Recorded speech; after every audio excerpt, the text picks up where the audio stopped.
मुश्किलों से दूर भागने से तुम उनसे बच नहीं सकते। सदा याद रखो, मुश्किलों से दूर भागना नहीं है, उन्हें आसान व सरल बनाना है। उन्हें आसान व सरल तुम तभी बना सकोगे जब मुश्किलों के पीछे छुपे उनको आसान बनाने के तरीके को तुम जान जाओगे।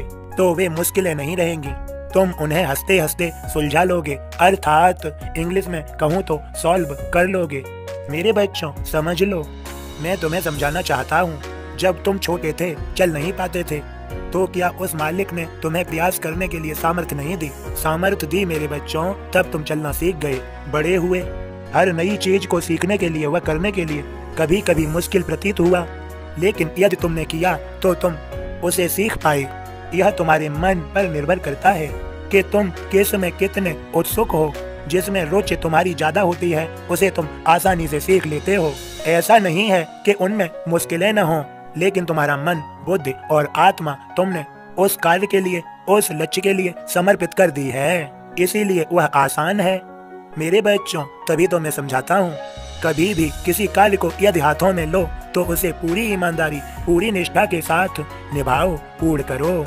अपनी आत्मा, मन और बुद्धि उसी कार्य के प्रति पूर्ण समर्पित कर दो और अपने लक्ष्य को प्राप्त करने के लिए अपने विचारों को स्थिर कर लो। सदैव अपने लक्ष्य के लिए ही कार्य करो।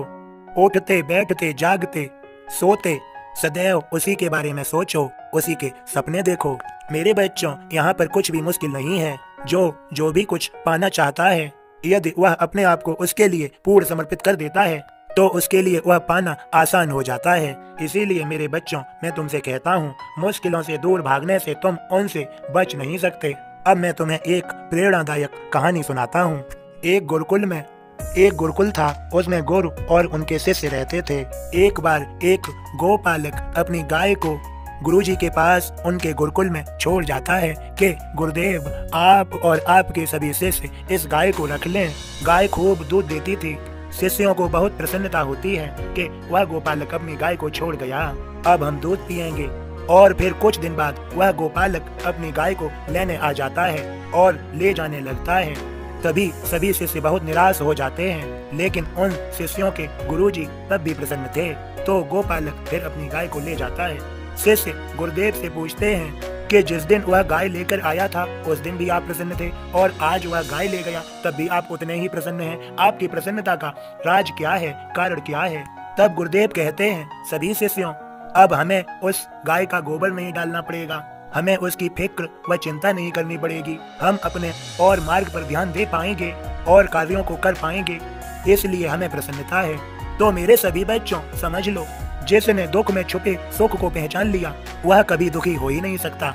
इसी प्रकार जिसने मुश्किलों में छुपी आसान तरीकों को पहचान लिया उसके लिए वह मुश्किलें नहीं रहती। मेरे सभी बच्चों याद रहे, ये मुश्किलें हमें मुश्किलों में डालने नहीं आती, यह हमें सिखाने आती हैं, हमें और ज्यादा सफल बनाने आती हैं। याद रहे, जो भक्त है वह मुश्किलों में पड़ते हुए निखर जाता है और जो नास्तिक है, अविश्वासी है, नकारात्मक विचारों से भरा हुआ है, वह मुश्किलों में पड़कर बिखर जाता है। इसीलिए तो कहता हूँ, मालिक पर श्रद्धा रखो, उन पर विश्वास रखो, वे तुम्हें मुश्किलों में नहीं रहने देंगे, वे सदा तुम्हारे साथ हैं। मेरे सभी बच्चों, मैं सदा अपने भक्तों का साथ देता हूँ और सदैव देता रहूंगा। मेरा आशीर्वाद है तुम सभी के लिए। खुश रहो और सदा याद रहे, अधूरा ज्ञान निरर्थक है, भूलो मत। अधूरे ज्ञान के कारण कहीं कार्य पूर्ण नहीं होते, इसलिए यदि सच्चा और अच्छा मार्गदर्शक मिल जाए तो बहुत सुंदर होगा, तुम्हें सफल बनाने में सहज रहेगा, कार्य पूर्ण हो जाएंगे। गुरु अर्थात मार्गदर्शक तुम्हारा मार्ग सरल बना देंगे। मेरे सभी बच्चों खुश रहो और अब मेरे बोध को सुनो और समझो। ओम साईं राम बाबा का बोध इस प्रकार है, श्री साईं का नाम जपने से कुसंगति का विनाश सुनिश्चित है। संशय मन में न रखो, करो नहीं चतुराई, बेड़ा तभी पार जब रटो नाम साईं। साई बोध दोहे पढ़ो, लाभ बड़ा मिल जाय, पर कुछ ऐसे भी रहे दोहे ना पढ़ पाए। सबके ऐसे भाग कहाँ संत चरित पढ़ पाए, भगवान की इच्छा बिना अवसर ना मिल पाए। यदि प्रसन्न भगवंत हो अवसर भी मिल जाए, साईं के दर्शन मिले दोहे भी मिल जाए। दोहे साईं बोध के साईं ही लिखवाए, श्री साईं अपना चरित दोहों में दोहराए। साईं श्री मुख से कहें सुमंत लिखता जाय, सदगुर के प्यारे बचन रखो जतन मन माया। नजरें तो देखें यहाँ बहुरूपी संसार, साईं हो जब सामने सारा जग निस्सार। बड़े भाग से जब मिले साईं का सत्संग, साईं पद में मन रमे होवे दूर को संग।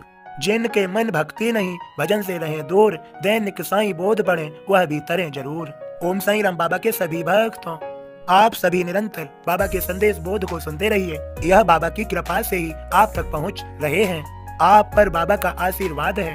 आपके सभी प्रियजन भी सुखी हो जाएंगे। श्री साईं अपनी लीला कर रहे हैं। सभी प्रेम से बोलिए ओम साईं राम, जय साईं राम, और बाबा के संदेश को शेयर कर दीजिए ताकि और सभी भक्त इसका लाभ उठा सकें, बाबा की कृपा और आशीर्वाद प्राप्त कर सकें। आप सभी को ओम साईं राम, जय साईं राम।